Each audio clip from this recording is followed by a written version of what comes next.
Ce qu'on a appris par l'expérience de nos accompagnements durant ces 12 dernières années auprès de plus de 110 entreprises, c'est qu'en fait, accéder au self-management passe par davantage de management. Et ça, c'était une prise de conscience qui était difficile pour nous parce qu'on rêvait d'autre chose. On pensait que, et on pouvait projeter que l'ensemble des collaborateurs allaient s'emparer tout de suite de leur capacité à s'autogérer, à se self-manager, à être patron de leur propre rôle.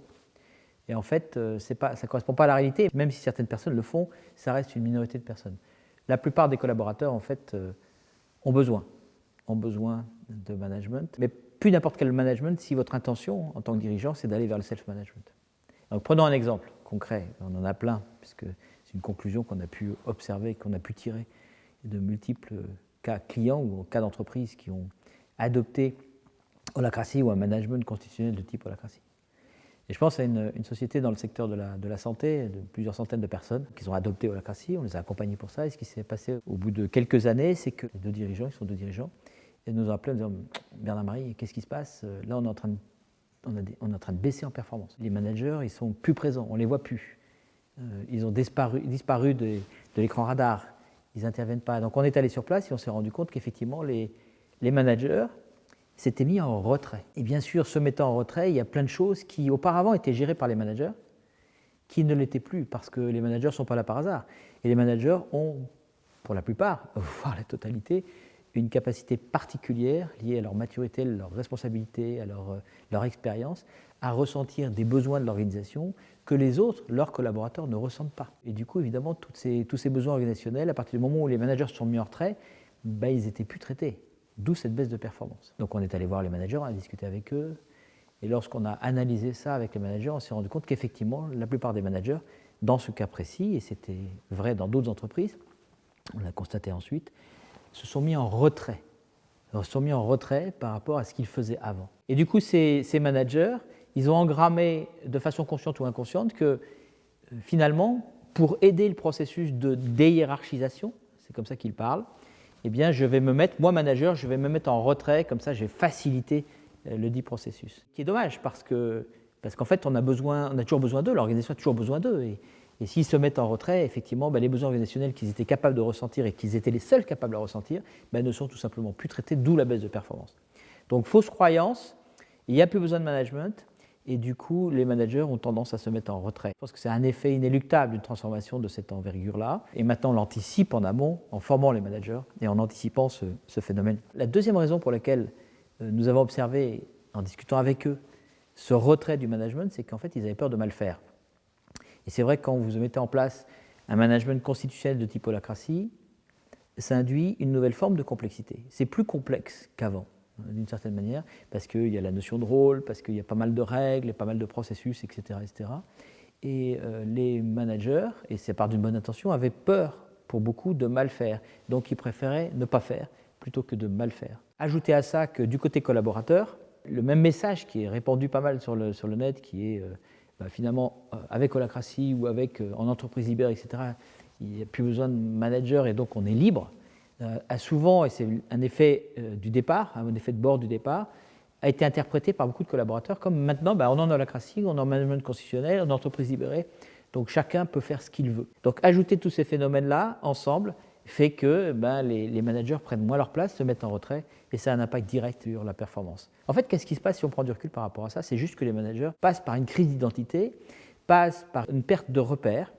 Donc les repères qu'ils avaient auparavant, ils ont été changés, et pour autant, ils n'ont pas encore été remplacés. La leçon qu'on en a tirée, la conclusion qu'on en a tirée, qui a même fait l'objet d'une création, on a créé spécifiquement pour ce client à laquelle je pense en vous parlant, une formation dite d'excellence managériale pour donner à l'ensemble des managers, devenus pour la plupart leaders de cercle en holacracy ou en management constitutionnel, de nouveaux repères en termes de posture et des outils pour qu'ils puissent traiter tous les besoins qu'ils ressentent de l'organisation sans pour autant, ou tout en pratiquant, sans pour autant empiéter ou empêcher ou freiner le processus de responsabilisation qui est voulu, le processus allant vers le self-management qui est voulu pour l'ensemble des collaborateurs. Donc ça, c'est une histoire. Cette histoire-là, elle a été répétée sur N clients, ce qui fait qu'on a été amené à créer cette formation d'excellence managériale. Donc en fait, si vous voulez vraiment, en tant qu'entreprise, qu'on a appris à aller vers le self-management, ça passe par le fait de renforcer le management, mais ça change. Donc ça passe par davantage de management et un management d'une autre nature. C'est pour ça qu'on parle d'excellence managériale. Que chaque manager soit en capacité d'accompagner chaque collaborateur pour lui apprendre à pêcher et le nourrir à vie plutôt que de lui donner du poisson. Alors on tombe sur des basiques qu'on connaît depuis très très longtemps, mais là l'avantage c'est que maintenant c'est outillé. Et donc je me rends compte d'ailleurs que cette excellence managériale redonne ou donne enfin un contenu en termes de posture, en termes d'outils, à cette matière qu'on appelle management. Matière qui, je l'ai observé sur ce cas-là et d'autres cas, n'est pas très claire. Il n'y a rien de plus confus, il y a un champ sémantique qui est tellement varié sur le mot management. Certains y mettent être un manager, c'est s'occuper des hommes, donc ils me disent finalement si manager des hommes, on va changer, on va dire qu'ils sont maintenant des coachs, mais c'est une partie du management. Il y a bien sûr une autre partie, il faut aussi manager le business. Quand vous êtes manager d'une équipe commerciale ou manager d'une équipe de prod, il y a l'ensemble, il n'y a pas que les hommes, il y a aussi le business. Donc déjà, de clarifier dans le management, qu'est-ce que c'est que le management? Et on pourrait dire que l'holacratie, en fait, et le management constitutionnel, à travers justement la Constitution, permet de poser, de rendre explicite quelles sont les fonctions managériales, qui est d'un flou absolu dans le modèle conventionnel, absolu, quelles sont les fonctions managériales, et une fois que ces fonctions managériales donc, sont rendues explicites, de pouvoir les distribuer sur des rôles et ou sur des processus. C'est une des grosses valeurs ajoutées d'un modèle constitutionnel de type holacratie, parce qu'au sein de la Constitution sont rendues explicites les fonctions managériales et sont rendues explicites la façon du départ, la façon dont ces fonctions managériales sont distribuées sur un rôle de leader de cercle, distribuées sur un rôle de facilitateur qui anime les réunions, sur un rôle de secrétaire, et qui aussi a une fonction d'arbitrage, etc., etc. Sur aussi des processus de réunion de gouvernance pour faire évoluer la façon dont le travail s'effectue au sein du cercle, et processus de triage pour développer le leadership et le followership de tout à chacun. Du coup, toujours avec ce client, en plus de la posture et des outils du management, en plus de rendre les fonctions managériales explicites, entre les fonctions managériales business et les fonctions managériales RH, on est allé un cran plus loin avec la question des fonctions RH, parce que ça, c'est un flou artistique complet, même dans le modèle conventionnel d'avant. Et donc, de définir finalement quelle est la bonne articulation entre les fonctions managériales nécessaires et suffisantes pour faire le business d'un cercle, un cercle de production, une production, mais il y a des fonctions managériales, évidemment. Le leader ou le manager va affecter les personnes dans les rôles, va avoir un rituel d'affectation des personnes dans les rôles, qui est clé. Il va aussi suivre cette personne dans la durée. Justement, c'est tout l'objet de l'excellence managériale, pour que cette personne puisse grandir dans son rôle et puisse grandir tout court vers plus de responsabilités. Et puis, il y a d'autres fonctions managériales, RH, qui sont directement centrées sur l'existence d'un contrat de travail qui induit un lien de subordination, comme vous le savez. Et du coup, il faut bien gérer ce contrat de travail dans la durée. Et toutes les fonctions RH, finalement, ne sont que la conséquence du fait qu'il y a un contrat et qu'on gère un contrat dans la durée. Ça commence par le recrutement qui se termine par la signature d'un contrat de travail. Ensuite, évidemment, ces personnes, il faut les payer, il faut les rémunérer, il faut les évaluer dans la durée, éventuellement revoir leur contrat de travail, leur rémunération ou leurs évolutions vers de nouveaux métiers, vers etc., la promotion et puis la formation et puis tout ça, dans toutes les fonctions RH.